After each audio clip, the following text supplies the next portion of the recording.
How's it going, everyone? It's Sam. Today, I want to talk about how I'm going to change my investing style after what happened this week. So this has been an insanely difficult week for so many people in the crypto community. I think there have been a lot of people that have turned to Bitcoin maximalism after this week. I've seen it on Twitter, and even before that, I thought this makes sense. I had thought about it several months ago. Whenever there is some big scam, I think a portion of those people, I don't know what percent, maybe 20, 30, 40, 50% of people that got scammed just turn to Bitcoin and think, why am I not investing everything there, right? So I think there have been a lot of people that are changing up how they're going to invest moving forward.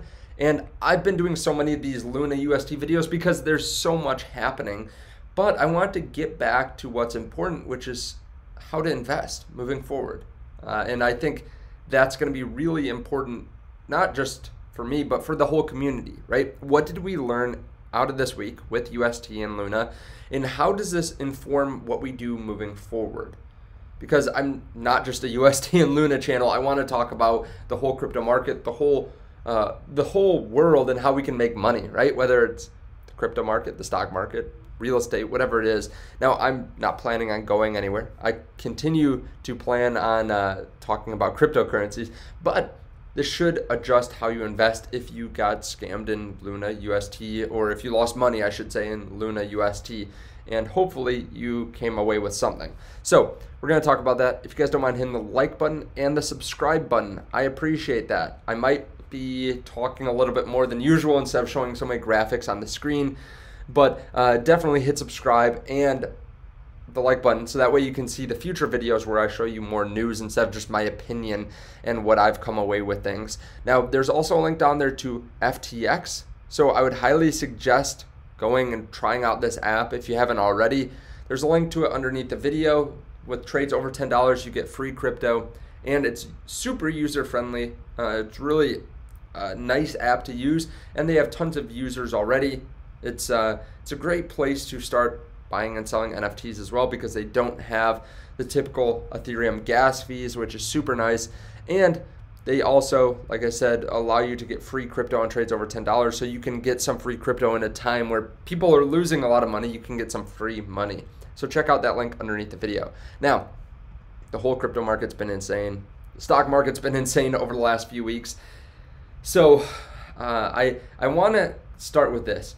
If you're someone that doesn't have a good financial base, you should focus on that. And I don't talk about that too much anymore. I actually have a full video that I will put right up in the corner of the screen on financial independence and how to retire early and how to get your base set. Like, how do you get good credit? How do you pay off loans, or do you invest, and what kind of accounts do you invest in, that kind of thing? Because I think a lot of people don't have any kind of financial base. They get into crypto because they want to make money to try to push towards that financial base. But I think it is important to get some things out of the way, like get high interest debt out of the way, that kind of thing, before you get started. So just know that if you haven't already gotten to that point, I would highly suggest watching that video and learning about finance in general, because a lot of people don't know enough about finance to probably be investing how they're investing. Now, I lost a lot of money in Luna, and I lost way more money in UST because I had a lot of my money that I had sitting on the sidelines for the market, and I lost it because of the conversion in UST falling in peg. Now, something that I learned is that your money is never truly safe. Now, I think that sounds bad at first, but when you think about it, it makes sense, right? If you hold crypto, right? Let's say you hold Polkadot. What's to say that there's not a better cryptocurrency that comes out, right? And it pushes Polkadot's price down. Or there's some big scam, there's a hack, there's something that goes wrong with Polkadot. Obviously, it can fall down in price a lot. So your money can be used for good, or it can fall down in price a lot if you invest in the wrong spot. We all know that. If you're investing in, let's say, a stock, they can have their executive leave. Let's say Elon all of a sudden gets hit by a bus, heaven forbid. Tesla stock is going to plummet. So there, it's not necessarily completely safe as well. Even if you have it in something like a stablecoin, it can depeg. If you have it in something like the US dollar, you have to realize it's still being inflated away. So the question is just where you want to put it. Where can you put it that's diversified, that can give you a good risk to reward ratio? Now, that is the problem with what happened this week. We all thought there was a good risk to reward ratio with UST on Anchor Protocol, but turned out that if there's only a 5% risk of it depegging and falling down, well, we got that 5% and now it's worthless essentially, right? Or it's worth a lot less at least. So I think you need to remember to stay diversified, and no matter where you're putting your money, there's pros and cons to it. Now, I took some of my money out of stablecoins just to be safe because there was a USDT also depegging, at least for a day, and I thought if this is going to continue, then we need to have money somewhere that can be deployed at the market that's not volatile. So I withdrew some money. I'm going to put it back into crypto. I didn't sell out of my cryptos. I just sold out of some of my stable coins and put it in my bank account. But my plan moving forward is to continue to invest in Bitcoin. Now, I am going to invest in a couple different places as well, but Bitcoin is what I'm going to focus on in the crypto market.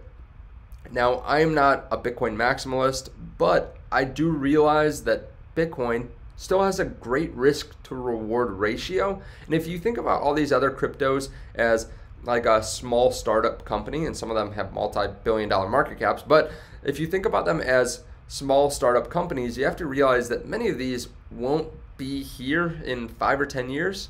Many of them will fail over the long term, and others will come take their place. So you have to realize that these are high risk, high reward. Even like in the top 10, top 20, a lot of them are high risk, high reward compared to something like Bitcoin. Bitcoin still, I think, is a 30x over the next 10 years. I think it will get up to $900,000, $1 million. I mean, that's not too much past where gold is, and I think it will become a lot more valuable than gold.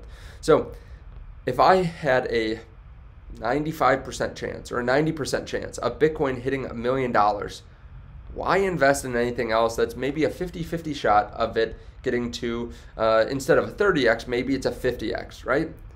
The risk to reward ratio is a lot better for Bitcoin, especially in a time like this where it's very uncertain. We're also going to see Bitcoin pump, I think, before any of these other altcoins.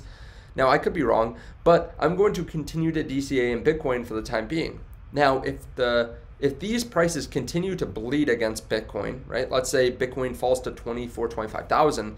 Well, then the risk to reward ratio gets a little bit better for these, because instead of a 50x, well, they might be a 100x, a 200x. Now, I'm not saying by next cycle. I'm saying over the next, 10 years or so, right? If Ethereum falls down to $1,000 and Bitcoin's at 2,500 or 25,000, the risk to reward ratio might be more in favor of Ethereum. So I'll give you updates when that happens. But right now, I think Bitcoin is the way to go, and it's just much safer, right? That's what I'm talking about a lot now, because honestly, you have to reprioritize you have to reevaluate where you see risk and reward after something like this week. Now, I'm not putting all my money into crypto. I'm going to dollar cost average, and I'm going to have money for certain levels, right? If we fall back down to $25,000 Bitcoin, for example, I'll put in a chunk of money, and then if it falls further, a couple $1,000s, I'll put more in. I'll put them at key supports or key levels based on technical analysis, and I will also continue to dollar cost average into top companies. Now, that's because so many companies, so many stocks are being valued so cheaply. And I'm not just talking about, the price is down 30% or 40%. I'm talking about the valuations, the price to free cash flow being at record lows, or being back 5 years back, 10 years back. The price that you have to pay for some of these companies right now is insanely low, right? Some of these companies didn't get this cheap in the 2020 crash, some of the top companies. So what I'm going to do, I have a list of a few different stocks that I'm going to continue to invest in. One is Google, one is Tesla, one is Amazon. People think Amazon's expensive, but they just cut off the parts of the business that don't actually make money. They would be highly profitable, and they're still growing very quickly. So I'm going to be investing mostly in those three companies. I'm also going to buy small parts of Facebook, Even though some people think it's a dying business, it's a highly profitable business. Also small parts of Palantir, and also some VOO or the S&P 500. So that is how I'm planning on investing going forward. I plan on continuously DCAing. If we fall lower, I'll throw bigger chunks of money in. That's just how it's going to be because I want some money on the sidelines, but as things get cheaper, it's harder and harder not to want to throw a chunk of money at the market, especially when we see the NASDAQ, which has fallen 30% down. If it has another 5% down day, they're just deals that are too good to pass up. Now, we might not get to green for months, right? We might just kind of trend sideways or continuously fall down because of the state of the markets, the state of the world. Maybe we get some news out of Russia. You never know. So that's why I have some money on the sidelines as well. But I think we will inevitably turn to the upside. And whether it's this month or next year, it won't matter to me because I'm a long-term investor. But I want to hear your thoughts. I hope this was clear, focusing on Bitcoin and some of these top tech companies that are highly profitable and continuously growing free cash flow and earnings. So let me know your thoughts on this underneath the video. Thank you guys so much for watching. Again, check out the link to FTX underneath the video, and I'll see you in the next one. Bye.